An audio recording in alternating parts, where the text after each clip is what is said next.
Hey, Pat here for the Week 36 free champion rotation. So I'm going to be going over the list, giving you a little bit of advice and rundown of each of the characters. Get ready for a super aggressive week. Uh, we've got a lot of characters that can lock people down and do a ton of damage, so let's just jump right into it. Alistair is my favorite support champion of the game. He is just the king of CC. He's able to quickly get into fights, knock people up in the air. That's his headbutt pulverize combo, WQ. So you hit W once the animation starts, then you start mashing Q so that when the W ends, you'll hit it. You really want to know your W distance. You can mess it up a bit if you smart cast. He's got a spammable heal, and his ultimate basically means that he is unkillable. It lowers a massive amount of percent damage that he takes. Also, in the current meta, he is starting to be jungled because he does quite a bit of damage if you build him AP. But you'll most likely see if someone's playing Alistair, he's in the bot lane. Corki, he is a pretty good AD mid. I don't have a lot of experience with Corki, but he has a lot of utility. His Q can reveal invisible champions. He's got a solid escape with W, or a solid jump in. His E allows him to shred armor, and his ultimate is a long range poke. You generate missiles over time, so you have an ammo system. And I think every fourth one does extra damage. One of the ways that you'll see people using it is that they'll auto attack missile, auto attack missile. It allows him to do tons and tons of damage, and his passive is that a percentage of his damage is true damage, which ignores armor, magic resistance, all that kind of stuff. So he can do tons and tons of damage late game, even after people start stacking armor. Then we have Karthus. Oh, get ready to die and die and die. Karthus, his central gimmick is that if you kill him, he can stay alive for a certain amount of time, long enough to cast his ultimate, which will hit every person on the enemy team for massive magic damage. So, what's going to happen a lot of times is if you're ever low, you're going to see those pillars of red light come down on you, and you're going to die. If a team is communicating, Karthus will be able to kill you at any time that he has his ultimate. They recently extended the cooldown, but if you haven't seen it in a while, you're going to die. He also has a good wall that slows down the enemy team. He has an AoE magic damage spell around him, and watch out for his little gems that he puts on the ground. They're called lay wastes. They do more damage if it's a solo target. So if you're laning against a Karthus, you'll see him. I'm going to say 100% mid. You may see him in the jungle, but you're mostly going to see him mid, and those will do a bunch of damage if they manage to hit you. Up next, we have Rise. He's another AP mid. His main thing is AP converts to his mana converts to AP, so he becomes a beast late game. You're going to want to try and demolish him early. He has a move that will trap you still. He's got an ability that jumps across several people. Excuse me. And his ultimate is basically it's a steroid, so all of his abilities do a lot more damage, hurt multiple targets, and he gains a massive amount of spell vamps. So look out for that. Anytime you see one of his abilities hit something and it like creates a giant circle around him, he's popped his ultimate, and he's going to be really hard to kill for that little bit of time. Speaking of really hard to kill or impossible to kill, we have Tryndamere. Now, he's not used as much as he used to be, but he is still a big danger that you're going to be running into. His central gimmick is his ultimate, which is called Endless Rage. He doesn't die for about 6 seconds, I think. It probably changes based on the level. He won't die. You'll just hear him yell and scream. The best way to deal with this is that count to like 2 after he starts it, and then pop an Ignite on him. Or, do your best to try and ignore him. He does do massive amounts of damage, though. You could trade in criticals that he's done to heal himself. He has a slow if you have your back to him. And he's able to teleport through walls using a spin technique. So the guy's got tons of mobility, he can slow you down, and he won't die. So he's a major pain if you're not used to him. And even if you are used to him, he can still be a major pain. Zilean.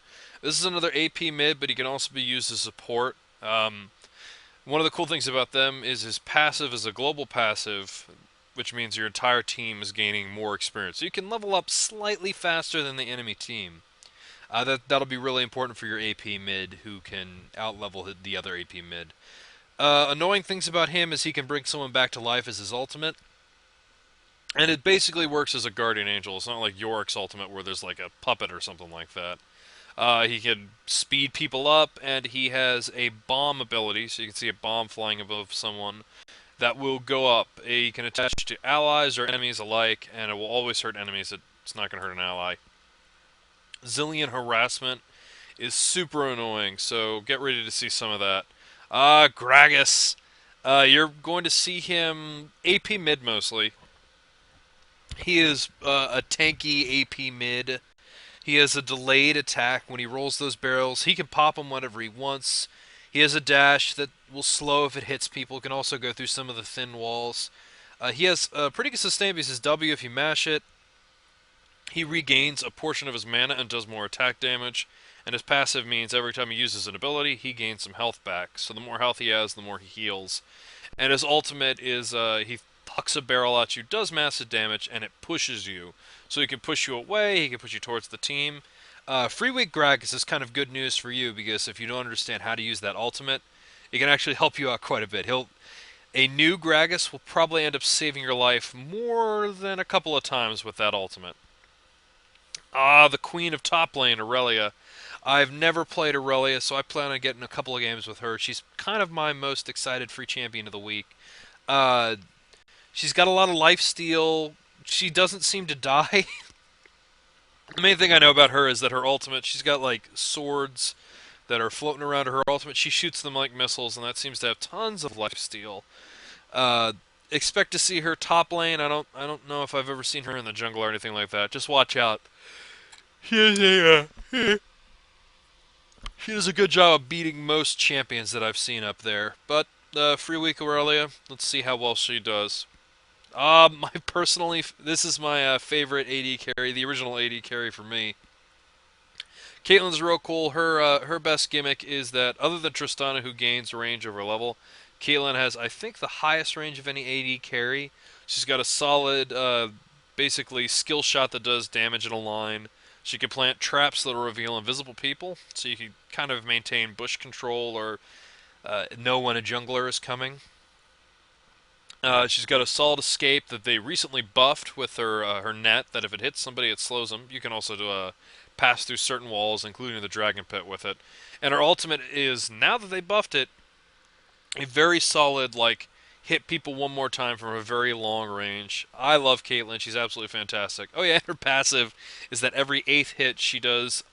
I guess I'm going to say like an automatic crit. It doesn't do that much damage, but it does a whole bunch of damage, which is great for early game harassment. If you're playing Caitlyn, try and just beat the crap out of the opposing lane and just knock them out early. She's fallen out of the meta because she's not Graves. She is definitely not Graves, and she kind of falls off late game. So you don't see her like Vayne, quirky Graves. But you know what? I love her. Still love playing her, so maybe we'll see some Caitlyn's this week.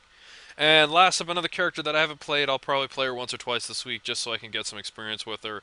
Sejuani is annoying beyond all belief. She hucks ice. She slows you down. Uh, you're going to get ganked a lot. She's a jungler. I'm not quite sure where else you'd see her. Maybe a top lane. But she is absolutely terrifying from the jungle. Her ultimate, which is the only thing I really know about, is that she just hucks an iceberg, and if it hits you, everyone that gets hit by that iceberg is going to get slowed for a long period of time. She's got a bunch of health, and her character model, thanks to that giant pig or whatever she's riding, is really huge. So kind of like Nautilus in a team fight, if the AD or the AP carries are hugging close to her, they can be hard to click on. And it's really hard to ignore a giant, bikini lady riding on riding on a giant pig, wailing on you. Well, that's the week. A lot of CC this week, a lot of damage this week, so expect some aggressive experimentations. Or in the case of Gragas, a couple life saves from you from inexperienced barrel usage. So get ready for it. Week 36 is going to be